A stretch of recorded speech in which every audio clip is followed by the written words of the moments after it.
এরকম হয় জামের কারণে যদি বড় গাড়ি পার করতে না পারি, জামের কারণে যদি আমার 3 চাকা একসাথে আমি পার করতে না পারি, যারা পাইকার সিঙ্গার ছিল সাইকেল নিয়েছিল মাথায় ছোট ছোট পড়ে ছিল ওরা পার করে গেল। রাতের বেলাতে আমি চিন্তা ভাবনা করলাম, হে আল্লাহ দুনিয়াদারিতে যত বেঁচে যাব, দুনিয়াদারিতে যত লেগে যাব, দুনিয়াদারিতে যত গাফিল হয়ে যাব, দুনিয়াদারিতে যত পড়ে যাব, কিয়ামতের দিন ওর হিসাব কত লম্বা লম্বা হবে।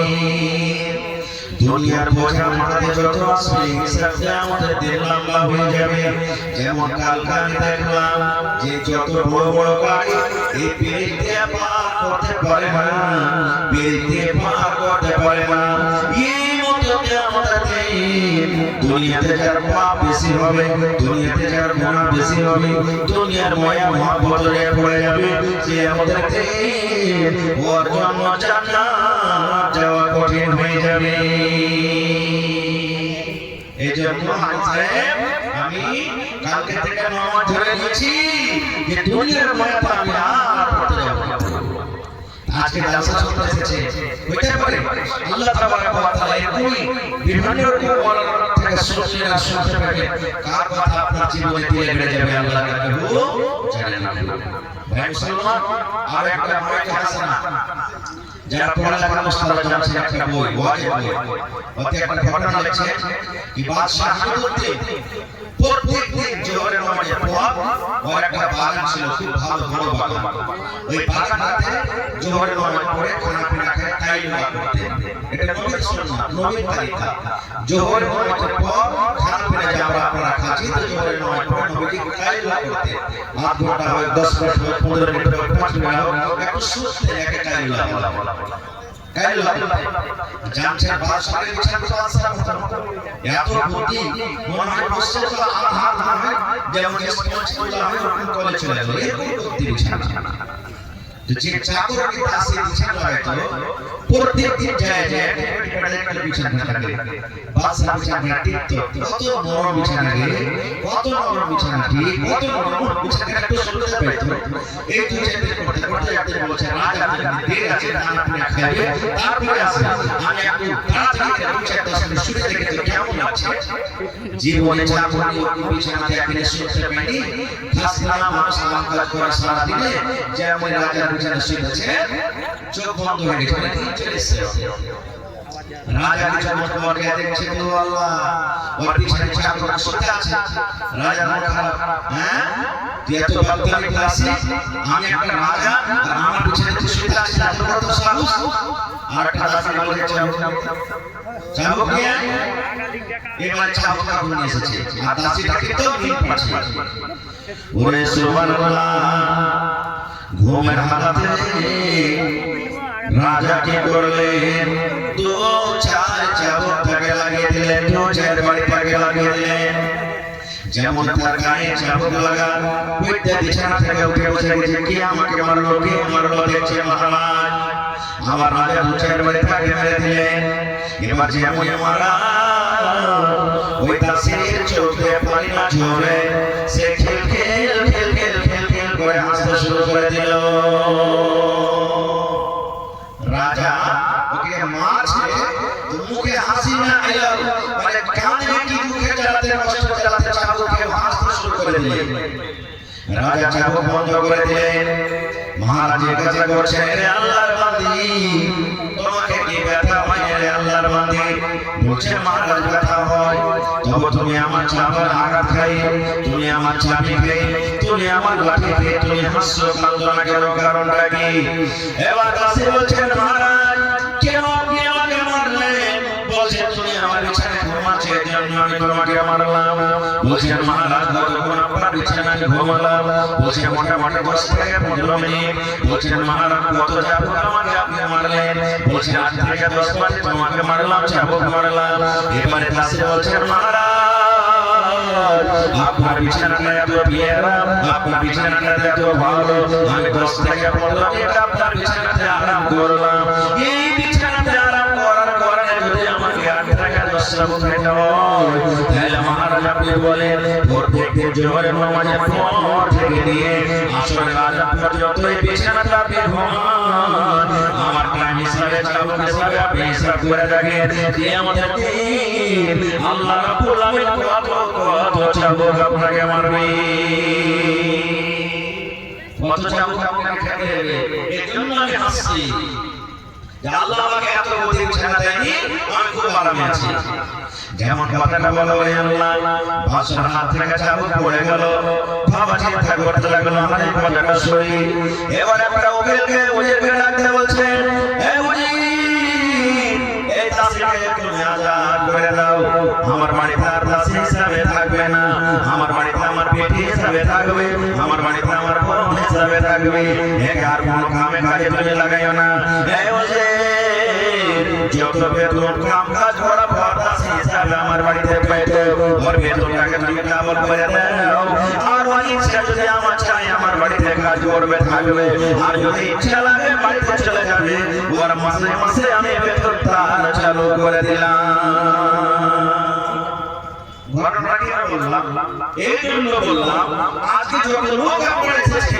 কে জানি কোন হাদিসের কথা শুনে কোন কোরআন শুনে আপনার মনটা গলে যাবে কোন হাদিস শুনে আপনার দিল ঠান্ডা গলে যাবে আল্লাহর নবী সামানাতে এক লড়াই চলছে নবীজি একদিক থেকে এসেছে সাহাবায়ে কেরামকে নিয়ে আর একদিক থেকে বেঈমান মুশরিকরা দল একটা বাহুলমান মুশরিকের মধ্যে কাফেরের মধ্যে একটা খুব লড়াকু খলিফা যাকে আমরা বলি ও কিন্তু নবীকে মারতে এসেছে নবীর সাথে যুদ্ধ করতে এসেছে আর টোনা তো আর খাজুর আছে খাজুর খাচ্ছে আগেকার ভাইরা দাদুরা টোনাতে পূজা খেতে এখন মেলে লোকে তো টোনাতে খাজুর খাচ্ছে কি যে মনে হলো লড়াই শুরু হয়নি এখনি যুদ্ধ এখনো শুরু হয়নি টোনাতে খাজুর খাইতে আছে খাইতে খাইতে খাইতে নবীর কাছে চলে গেছে এবার নবীকে বলছেন আল্লাহ নবী আপনি বলেন জমিনের মধ্যে আপনি হলেন আমার জন্য সব থেকে বড় দুশমন আপনাকে আমি মারতে এসেছি আজকে আপনার সাথে লড়াই করতে এসেছি যুদ্ধ করতে এসেছি আপনি হলেন ঈমানদার আপনিও আমি হলাম বেঈমান হে আল্লাহর নবী নবী বলে আপনাকে আমি জানি না মানি না নবী কি জিনিস আমি বুঝি না তবে আপনাকে ফাঁক করলে মেরে দেব আমি আপনার সাথে লড়াই করতে যুদ্ধ করতে এসেছি কিন্তু তার আগে আমি যুদ্ধ করার আগে একটা জিনিস জানতে এসেছি নবী কি কথা বলছেন আমি গো আজকে আমি আপনার সাথে লড়াই করতে এসেছি বেঈমান মুশরিকের তরফ থেকে নবী গো এই ময়দানে যদি আমি আপনার হাতে হাত মিলাই কালিমা পড়ে যদি মুসলমান হয়ে যাই আমি লা ইলাহা পড়ে যদি মুসলমান হয়ে যাই আপনাকে নবী বলে যদি মেনে নিই আল্লাহকে এক বলে যদি স্বীকার করে নিই তবে আল্লাহ রাব্বুল আলামিন আমাকে জান্নাত দিবেন কি দিবেন না আল্লাহ জান্নাতে যেতে পারবো কি পারবো না নবী বলে হ্যাঁ আল্লাহ জান্নাতে চলে যাবে তুমি যদি মুসলমান হয়ে যাও তুমি যদি আমার তরফ থেকে লড়াই চালু করে দাও আল্লাহ তোমাকে জান্নাত দিবেন এই মুসলমান দেখেন ওই লোকের নসিব ওই লোকের ভাগ্য কত ভালো রে ভাই ওই হুদার ময়দানে কালেমা পড়ে মুসলমান হয়ে গেলেন এবার নবীকে মারতে এসেছিলেন কিন্তু কালেমা পড়ার পর নবীর পক্ষ থেকে লোকরা কি করলেন লড়াই করতে লাগলেন যুদ্ধ করতে করতে মুসলমান এবার হুদের লড়াইতে মারা গেলেন শহীদ হয়ে গেলেন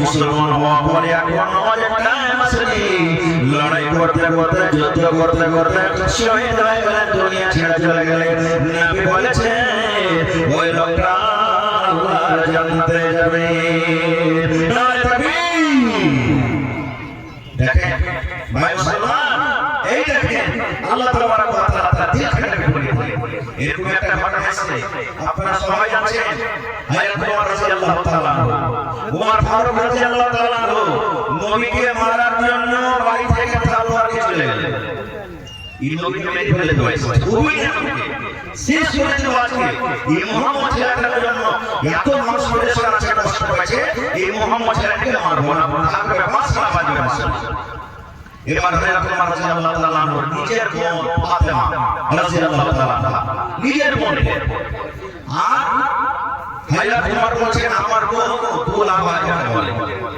বলছে আমার বোন আমার কুলাবা বোন ওরা ঝাপটাকে লাগিয়ে একটা হাফিজকে বাড়িতে রেখে কোরআন তেলাওয়াত করছে বাড়িতে কোরআন পড়ছে রাস্তাতে আমি হাঁটছি, একটা লোকের সাথে আমার দেখা হয়ে গেল, নাই বলে একটা মুসলমান, এটা তোমার পর খুব বড় জায়গার মানুষ।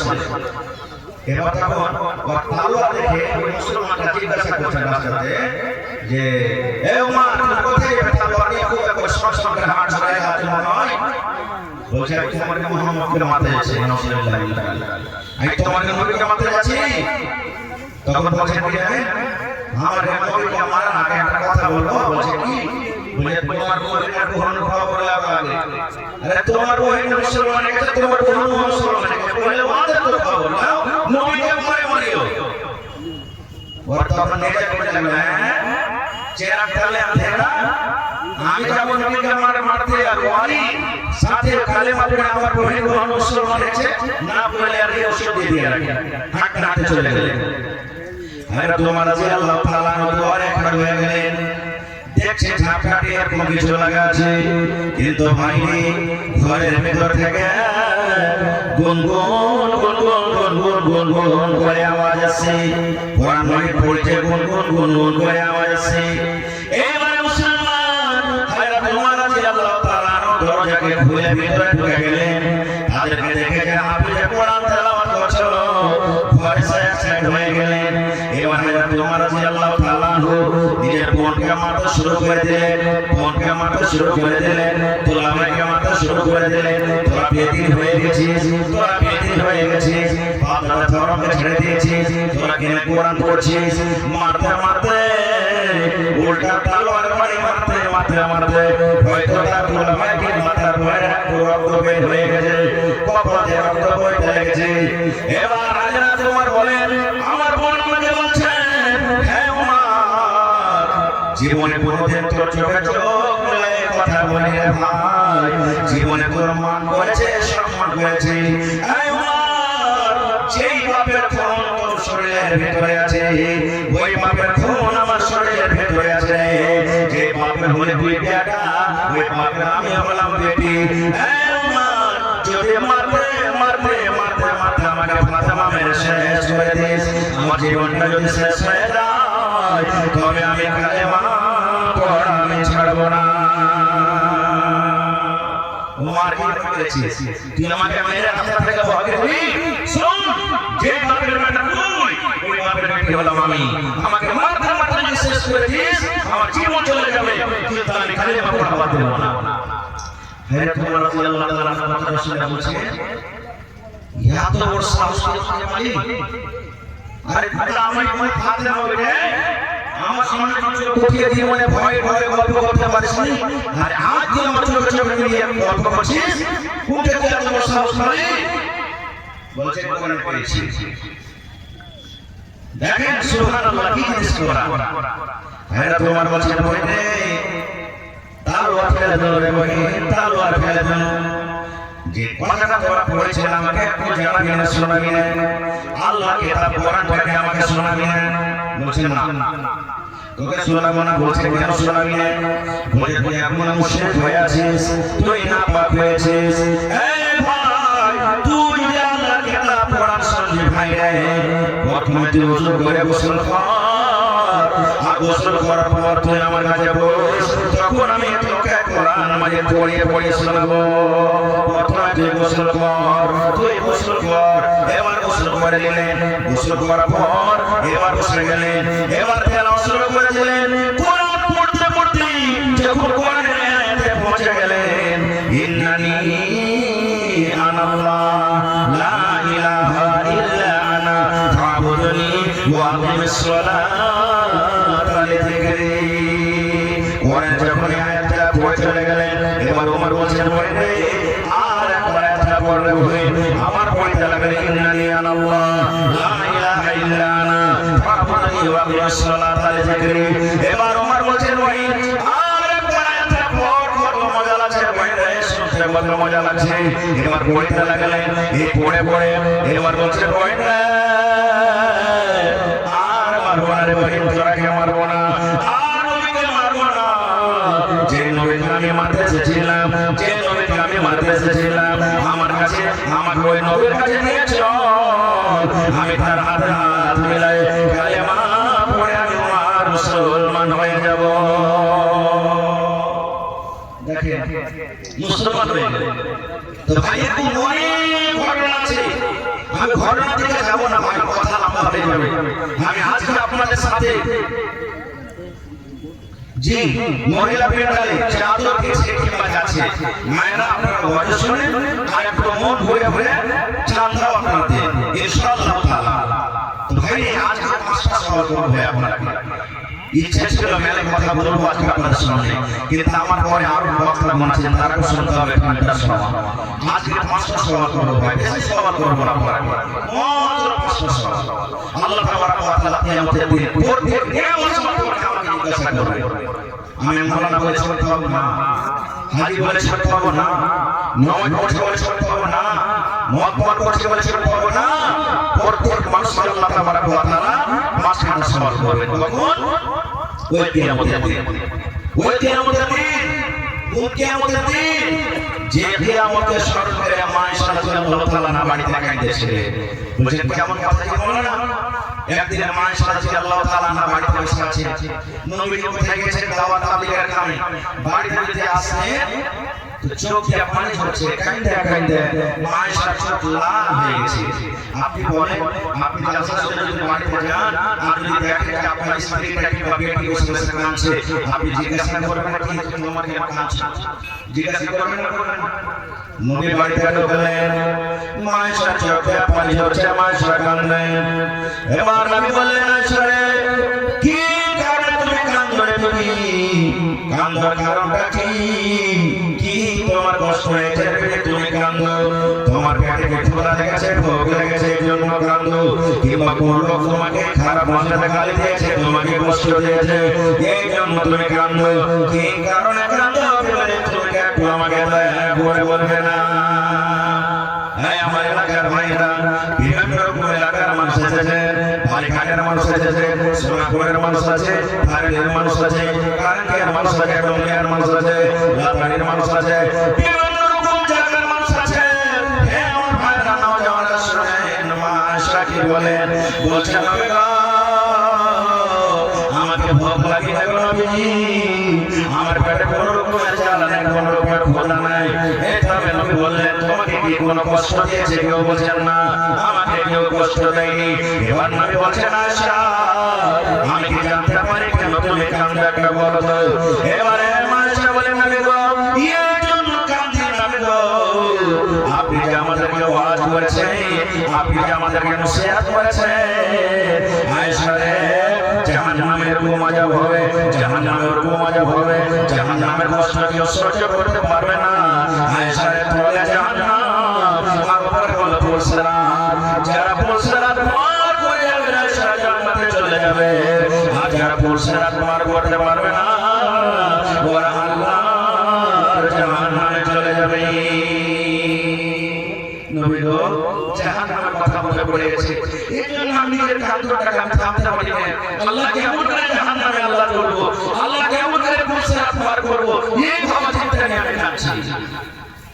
এবার মা আয়েশা একটা কথা বলছে, কি জানেন? আল্লাহ শুনে একটা কথা জিজ্ঞাসা করব আপনাকে, বলছে কি বলো? বলছে নবী গো আমার চোখে পানি দেখে আপনাকে দয়া লেগে গেল, মায়া লেগে গেল, আমার কান্না দেখে আপনি কষ্ট পেলে জিজ্ঞাসা করলেন আয়েশা তুমি কেন কাঁদো? নবী গো বলে আপনি আমাকে এত ভালোবাসেন, এত আদর করেন, যদি আপনার এই ভালোবাসার বিরুদ্ধে আমাদের দিন যদি হিসাব দিতে না পারে, যে আমাদের দিন আল্লাহর সামনে দিতে না পারে, যে আমাদের দিন যদি আল্লাহর সামনে জবাব দিতে না পারে, নবী গো সেদিন বিবি বলে আপনি আমাকে মনে রাখতে পারবেন, সেদিনকে আপনি আমার কোনো সাহায্য করবেন, সেদিনকে বিবি বলে আপনার আমি মনে থাকবো। যেমন পরিষ্কার করে দেওয়া নবী আমার বললেন আয়েশা রে দুনিয়াতে যা চাওয়ার আছে তুমি চালাও, কাপড় তুমি দরকার আছে কাপড় চালাও, তোমার যদি টাকা দরকার আছে চালাও, ভালো মন্দ যদি কিছু খাওয়ার থাকে তুমি চালাও, আমি নবী দরকার হিসাবে সব জায়গা তোমাদেরকে দিয়ে দিব। কিন্তু আয়েশা রে তিনটা জায়গায় এমন হবে আয়েশাকে আমাদের দিন তিনটা স্থানে এমন হবে, ওই তিনটা জায়গাতে আমার জ্ঞান থাকবে না, কিন্তু তোমরা কোথায় আছো, কেমন হালাত আছো, কিভাবে আছো, সেই তিনটা জায়গাতে আমি মনে রাখতে যেতে পারবো না। সুবহানাল্লাহ। দেখেন মায়েশা একটা জান্নাতি মেয়ে, সে কিয়ামত নিয়ে কবে ভাবা চিন্তা করছে। কিয়ামতের দিনটা কবে হবে জানেন? আল্লাহ কোরআন বলছেন, কোরআনে একটা সূরাতুল হজ আছে, শুরু থেকে লেখা আয়াত আপনি পড়ে দেখে নেবেন। কোরআনে আল্লাহ বলছেন কি জানেন? কত খাতারনাক হবে ভাই রে। আল্লাহ কোরআনে বলেন কিয়ামতের দিনটা এমন কঠিন দিন হবে, কিয়ামতের দিনটা এমন কঠিন দিন হবে। আমরা আপনারা জানি মা খাদি যখন বাচ্চা হয়, কষ্টের কারণে কত মা মরে যায়, কষ্টের কারণে কত বহিন মরে যায়, ব্যথার কারণে কত বহিন মরে যায়। বাচ্চা হওয়ার সন্তান যখন ব্যথা হয়, এক একটা ব্যথা এমন হয় বন্ধুরে, মায়ের আল্লাহর কাছে দোয়া করে রব্বুল আলামিন আমার মরে যাওয়া ভালো, কিন্তু আল্লাহ এরকম ব্যথা কিন্তু আমার সহ্য হয় না।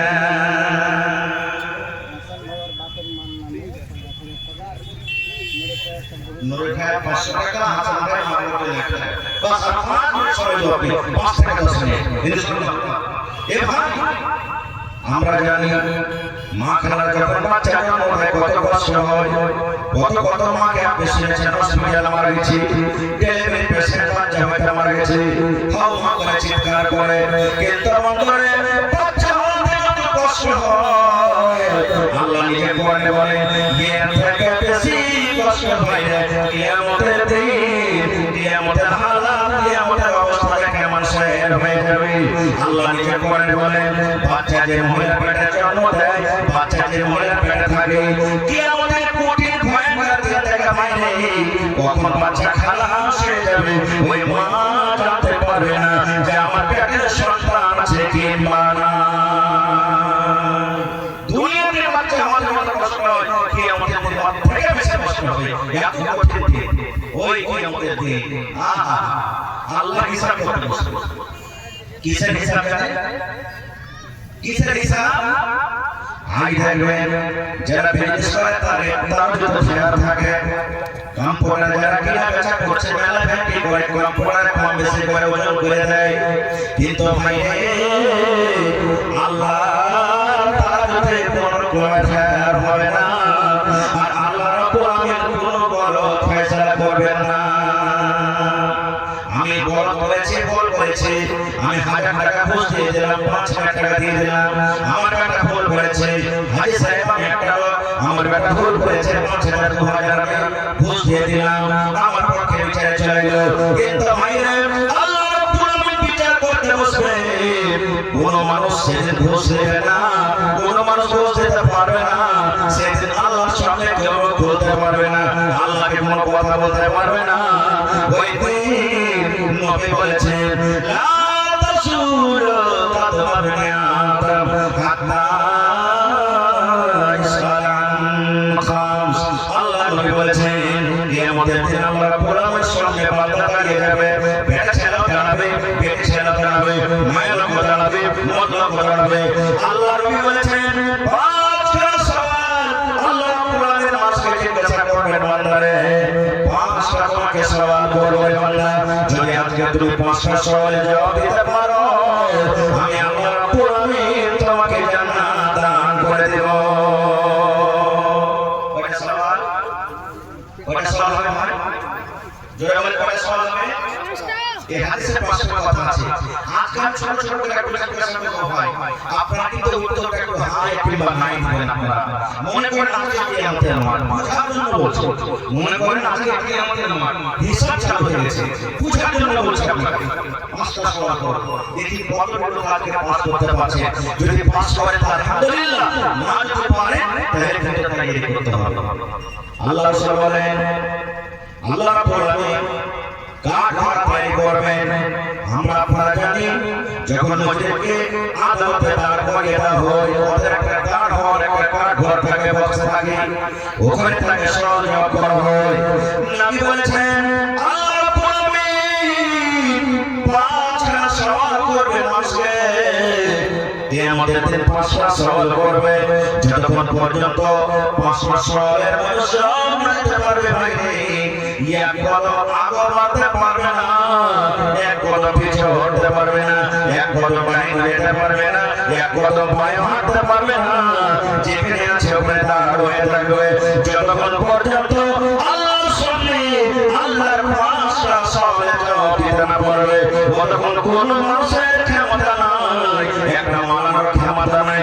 হাজি সাহেবের ক্ষমতা নাই, একটা নমাজের ক্ষমতা নাই, দুনিয়ার কোন মানুষের ক্ষমতা নাই যে একটা নিজের মাটাকে আগে পাশে করতে পারবে।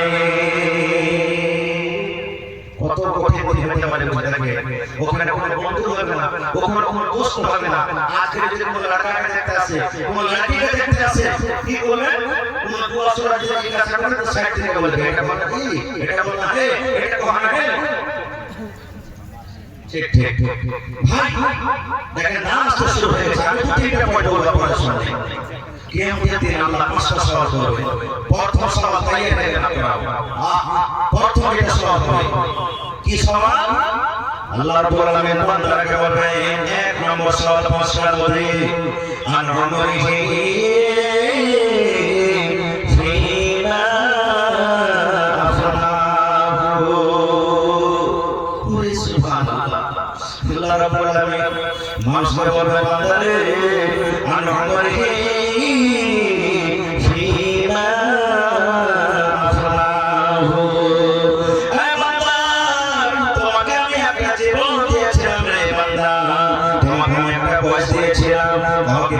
বছর আল্লাহ দিয়েছে, কাউকে 80 বছর দিয়েছে, আল্লাহ কাউকে 60 বছর দিয়েছে। আল্লাহ রাব্বুল আলামিন সম্পর্কে জিজ্ঞাসা করবেন আর উমরিহি ফিমা আফনাহু। আল্লাহ বলবেন বান্দারে তোমাকে আমি 80 বছর বয়স দিয়েছিলাম, 60 বছর দিয়েছিলাম, 50 বছর দিয়েছিলাম, বান্দারে তোমার বয়সটা তুমি হিসাব দিয়ে দাও। কোন জায়গায় তুমি কাটাছিলে? জোয়ার আড্ডাতে তুমি কাটাচ্ছো, মদের আড্ডাতে তুমি কাটাচ্ছো, মেলা খেলাতে তুমি কাটাচ্ছো, গান তামাশাতে তুমি কাটাচ্ছো, কিংবা আল্লাহর ঘর মসজিদে কেমন কাটাচ্ছো, মসজিদে কেমন করতে করতে তুমি কাটিয়ে দিয়েছো। নামাজে তোমার জীবনটা কেটে গেছে, মাদ্রাসায় তুমি খেদমত করতে করতে তুমি কেটেছো, কোরআন পড়তে পড়তে তুমি নিজের জীবনটাকে কাটাচ্ছো। আল্লাহ বলবেন বান্দারে এক নম্বর তুমি সমানে জবাব দিতে হবে বান্দা আর উমরিহি ফিমা আফনাহু। বান্দারে আমি আল্লাহ তোমাকে একটা পথ দিয়েছিলাম রে বান্দা, এই পয়সা তুমি কোন কাজে লাগিয়েছো, কোন জায়গায় লাগিয়েছো, নিজের পয়সার হিসাব তুমি আমাকে দিয়ে দাও। এবার তোমাকে প্রশ্ন করি, হাত দিয়ে বুকের উপরে হাত দিয়ে ভাই দেয় একটু বলেন তো কিয়ামতের দিন যখন আল্লাহ আমাকে আপনাকে, আমি নিজের কথা বলছি, জিজ্ঞাসা করবেন তোমার জীবনের হিসাবটা আমাকে দাও, পারবো? জোরে বলে পারবো? একটু জোরে বলে পারবো? পারবো না। জীবন তো দূরের কথা, আজ কয় তারিখ জানুয়ারি আছে? 4 তারিখ। আপনি যদি আমাকে জিজ্ঞাসা করেন, আমি যদি আপনাকে জিজ্ঞাসা করি এ দাদু ভাই রে জানুয়ারি মাস 2026 সালের 4 তারিখ, এ ভাই রে 4 দিনে তুমি কত নামাজ ছেড়েছো, কত মিথ্যা কথা বলেছো, কত লোকের ধোঁকা দিয়েছো, কত জুলুম অত্যাচার করেছো, কয় কথা কোরআন তেলাওয়াত করেছো, কয় আপনার নামাজ ছেড়েছো, এ ভাই রে এই 4 দিনের হিসাব তুমি আমাকে দিয়ে দাও।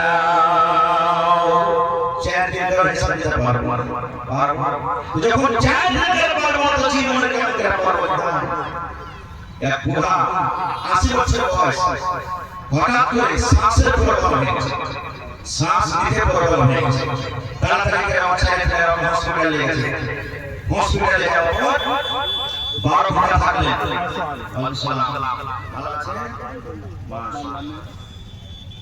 কান থেকে কাটা পড়ে আচ্ছা আচ্ছা মাশাআল্লাহ। তো মা বাবা জন্য হ্যাঁ করে দিলেন। তো 80 বছর পুরো আছে ছেলেকে পাঁচটা জোয়ান জোয়ান ছিল, তাড়াতাড়ি হসপিটালে নিয়ে গেছে, চল আপনি চল পুরো চল। এবার আইসিইউতে ভর্তি করা হলো। আইসিইউ আপনারা সবাই জানেন ইমার্জেন্সি সেন্টারে রাখা হয়। ঠিক 12 ঘন্টা পর মোটামুটি 30,000 টাকা তার বিল হয়ে গেল।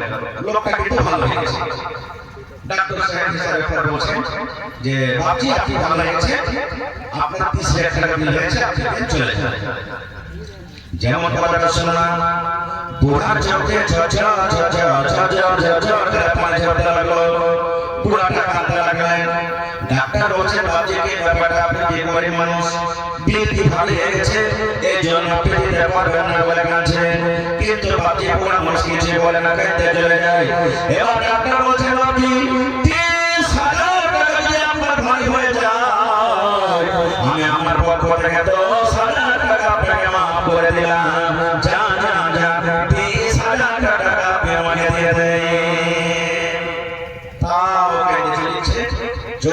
ঝরতে আছে, চোখের পানি বন্ধ হয়নি।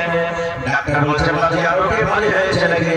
জান আরো 10,000 টাকা দিয়ে দিলাম, 10,000 টাকা আপনি আমাকে দিয়ে দেন, আর আমার জন্য একটু আল্লাহর দরবারে আপনি দোয়া করবেন। তাও কিন্তু কেটে চলে যায়, তাও কেটে চলে যায়। ডাক্তার মনে মনে বলছেন এটা গরিব মানুষ যেমন হয় 10,000 টাকা লোকটা দিতে পারবে না। এবার ডাক্তার বলছেন বাপি 1 টাকা আপনাকে লাগবে না, আপনাকে আল্লাহ ভালো করেছেন, আমার দ্বারা আমার হাতে আল্লাহ আপনাকে সেবা দিয়েছে। যান যান চলে যান, বাড়ি চলে যান, চলে যান, বাড়ি চলে যান। এবার যেমন 100 টাকা মাফ করে না ভাই রে, ওই বুড়া মানুষরা হাওয়া করে চিৎকার করে করে জোর জোর করে আবার কান্না শুরু করে দিয়েছে। ডাক্তার বলছেন বাজে কেন আপনি কাঁদছেন, কারণটা কি? আপনার তো 100 টাকা আমি মাফ করে দিয়েছি, আপনাকে টাকা লাগবে না, ফিরে আপনাকে লাগবে দিলাম, আপনি বাড়ি চলে যান, তবে কেন কাঁদছেন? এইবারে ওই বুড়া মানুষটা বলছেন ডাক্তার 30,000 টাকার জন্য আমি কাঁদছি রে। ডাক্তার যদি আজ আমার 1 লক্ষ টাকা যদি আমার প্রচার করতে বিল করতে, আল্লাহ আমাকে টাকা দিয়েছে, আল্লাহ আমাকে দৌলত দিয়েছে, আল্লাহ আমাকে টাকা দিয়েছে, আমি টাকা দিতে পারতাম, আমার ক্ষমতা আছে, তবে বাকি কেন কাঁদলেন? বলছেন ডাক্তার বলছেন কেন কাঁদলেন বাকি একটু দয়া করে বলো তো। এভাবে 80 বছরের বুড়া বলছেন ডাক্তার সাহেব আপনার হসপিটালে আমি কতক্ষণ থাকলাম? বলছে 12 ঘন্টা আপনি থাকলেন। আমার রোগ ছিল, একটা রোগ ছিল, আপনি শ্বাস নিতে কষ্ট পাচ্ছিলেন, আপনার অক্সিজেন শরীরের মধ্যে কমে গেছিল। বলছেন ডাক্তার সাহেব 12 ঘন্টাতে আমার চাকরি কত হলো? বলছে 30,000 টাকা। বলছেন ডাক্তার বাবু 30,000 টাকা যদি আমার একটা অক্সিজেনের মধ্যে শ্বাসের মধ্যে যদি 12 ঘন্টাতে যদি আমার 30,000 টাকা বিল মরে যায়, ডাক্তার বাবু যেদিন থেকে আমি দুনিয়াতে এসেছি সেদিন থেকে না আজকে আমার 85 বছর হয়ে গেল, আমি আল্লাহ দেওয়া কত শ্বাস নিয়েছি, আল্লাহ দেওয়া কত শ্বাস ছেড়েছি, আল্লাহ দেওয়া শ্বাস কত নিয়েছি, আল্লাহ দেওয়া কত শ্বাস নিয়েছি, আল্লাহ আমার কাছে 1 টাকাও বলতে চাইনি, আল্লাহ আমাকে 1 টাকার কথা কোনোদিন বলেনি। ডাক্তার সাহেব এই জন্য আমি কাঁদি, আল্লাহ কিয়ামতের দিন নামাজের হিসাব দূরে যাবে, রোজার হিসাব দূরে যাবে, যাকাতের হিসাব দূরে যাবে, তেলাওয়াতের হিসাব দূরে যাবে, চুরির হিসাব দূরে যাবে, জিনার হিসাব দূরে যাবে, মিথ্যা কথা বলার হিসাব দূরে যাবে। আল্লাহ যদি আমাকে কিয়ামতের দিন প্রশ্ন করে দেয়, আল্লাহর বান্দারে শোনো, তুমি যে দুনিয়াতে 80 বছর ছিলে, তোমার শ্বাস আমি তোমাকে দিয়েছিলাম, নিয়েছিলে, এই শুধু শ্বাসটার হিসাব তুমি আমাকে দিয়ে দাও। ডাক্তার বাবু এই শ্বাসটা যদি আল্লাহ আমার কাছে হিসাব চায় আমি কিন্তু দিতে পারবো না, এই জন্য আমি কাঁদি। আল্লাহ দেওয়া নিয়ামত শ্বাস, আল্লাহ শুকরিয়া করে আদায় করেছে, কোনোদিন করেনি। আল্লাহ কিয়ামতের দিন বলবে বান্দারে জীবন হিসাব দিয়ে দাও, পারবো না ভাই দিতে।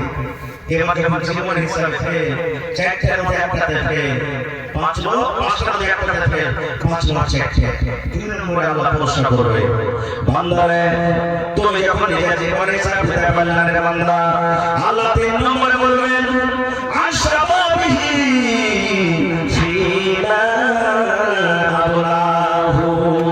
বান্দারে তোমাকে আমি একটা সময় দিয়েছিলাম রে বান্দা, তোমাকে আমি একটা জয়মাকা দিয়েছিলাম, এই 15 বছর 20 বছর থেকে নিয়ে 40 বছরের মাঝে মাঝে তোমাকে আমি একটা জয়মাকা দিয়েছিলাম, তোমাকে একটা জওয়ানি বয়স দিয়েছিলাম। আয় বান্দা তুমি জীবনে হিসাব দিতে পারবে না বান্দারে, তবে তুমি তোমার এই জয়মাকার হিসাবটা তুমি দিয়ে দাও। আহা তাই বলছে আমি মানুষ হইয়া জন্ম লইয়া মানুষের করিলাম কি, আমি মানুষ হইয়া দুনিয়ায় আসিয়া মানুষের করিলাম কি, আমার বয়স গেল হাসিতে খেলিতে দন্ত জড়িবে, যেদিন আমি পড়িয়া যাব সার হবে মোর লাঠি, আমি জন্ম লইয়া দুনিয়ায় আসিয়া মানুষের করিলাম কি। আর একটা থেকে থেমে ভাই আমার কাছে একটা বই আছে গল্পর মাধ্যমে জ্ঞান বাংলা বই লেখা আছে ওই বইতে একটা ঘটনা আছে